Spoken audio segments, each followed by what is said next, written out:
I'm a librarian, and I found a strange book. I wish I'd never opened it. Row after row of books. I loved them. The smell of their pages, the ribbed spines and eloquent lettering, the cover art so beautifully hinting at the plot that lay within. I'd meant to become a teacher, of course, perhaps even a professor one day at the community college. But the position for head librarian had opened right after I'd moved back to town, and what can I say? It was destined to be. I spent my days sorting books on shelves, assisting patrons with locating their favorite authors, and I even got to participate in just about every event within the community. I didn't earn a luxurious salary, but I was rich in purpose and contentment.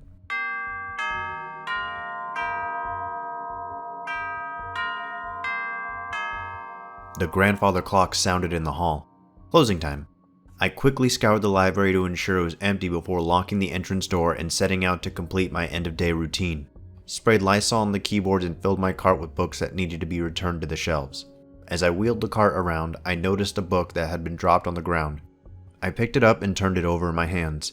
It was ruby red and had nothing on the cover whatsoever. No title or author on the spine either.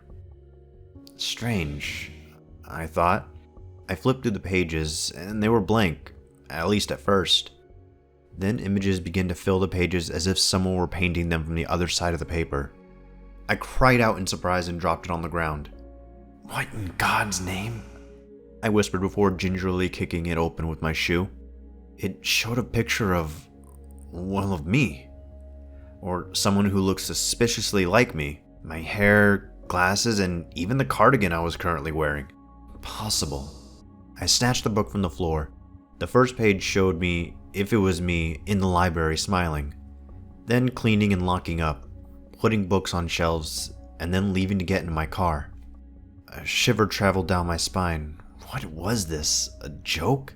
It looked like a children's book. There were no words, only pictures. The last page terrified me. My hands trembled, and my mouth went as dry as cotton. I was in my Honda, and it looked like I was pounding on the windows, screaming, as flames poured out from under the hood and engulfed the car. I left the car and took the book to the front desk and locked it in the drawer. I didn't know where it'd come from or how any of this was possible. It had me wondering if perhaps there was a gas leak at the library, and I was hallucinating. I'd heard of that happening to people in their homes on the news. But I didn't smell any gas, and it was summer after all. The heating system would remain dormant for months yet. I shook my head, said a prayer, and then gathered myself and my things. The walk to the parking lot was shaky. My knees felt weak, and I couldn't stop trembling. My car sat ominously in the stall. It wasn't on fire. It looked perfectly fine and normal, but I just couldn't bring myself to drive it.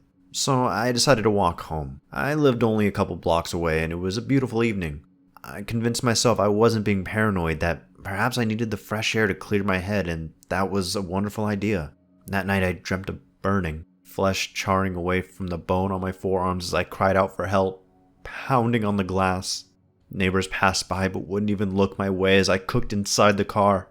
My flesh melted like a candle wax as muscle and tissue sizzled like meat over charcoal. I awoke at first light, drenched in sweat and a pounding headache from grinding my teeth through the night.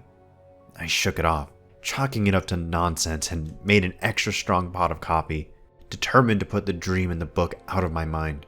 The sun was warm, and I could smell the fresh lavender from Mrs. Jameson's yard. It's going to be a good day. Don't worry, I told myself. But it wasn't.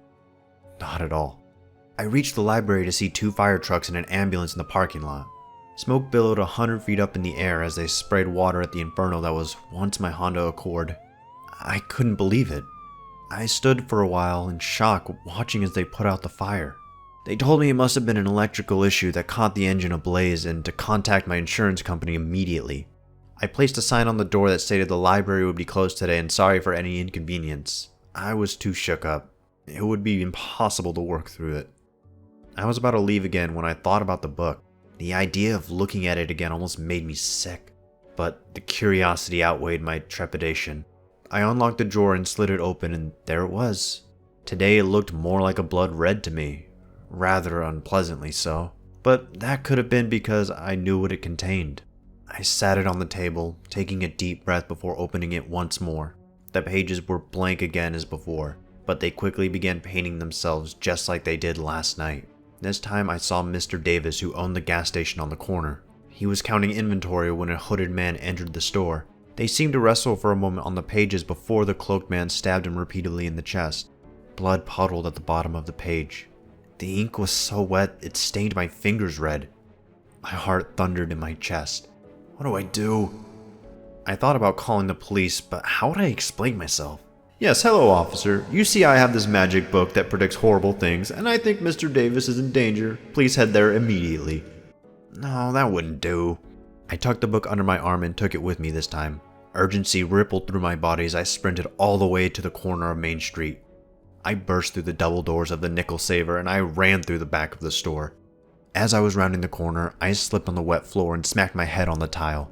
My vision spun for a moment before I could sit up. I put my hand in something wet and impossibly thick. I brought it to my face. Blood dripped down my fingers, soaking my sleeve in crimson. I rolled to the side and saw Mr. Davis struggling to breathe. His body spasmed as blood spurt from his lips and down his neck. A whistling sound came from his chest through punctured lungs. Oh dear God, Mr. Davis, stay with me! I cried as I cradled his head in my lap. I scrambled to dial 911 on my cell phone. His eyes were so full of fear. They begged me for help. It's okay, sir. I've got you. It's gonna be okay. I pushed his gray hair from his face and begged God not to take him.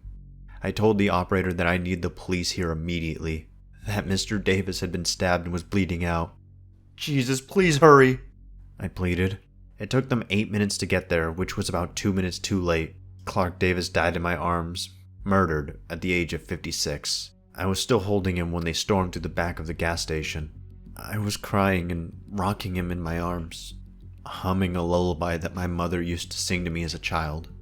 After an hour of being checked over by paramedics and then another half hour of questioning by the police, I was sent on my way home. I wept uncontrollably for 3 days after that. My assistant, Natalie, came off of maternity leave early to take over at the library for a while. Bless her heart. It took a week before I opened the book again, but when I did, I made a promise to myself that I would try to prevent as many deaths as I could, just like I had my own with the car fire. Sometimes I could, and sometimes I couldn't. Sometimes it was people I knew, and other times it depicted deaths of people I'd never seen before but read about in the paper from a neighboring county days later. This went on for over a year, until one death broke me.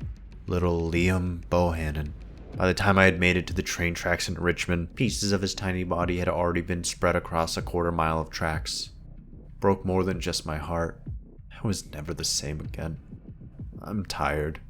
So very weary in my bones. So now I'm reaching out to you, dear friends. I still have the book, but the responsibility is too heavy for me to bear any longer. I need someone to take my place, and I hope to God one of you will. And I pray that you have the strength to weather it.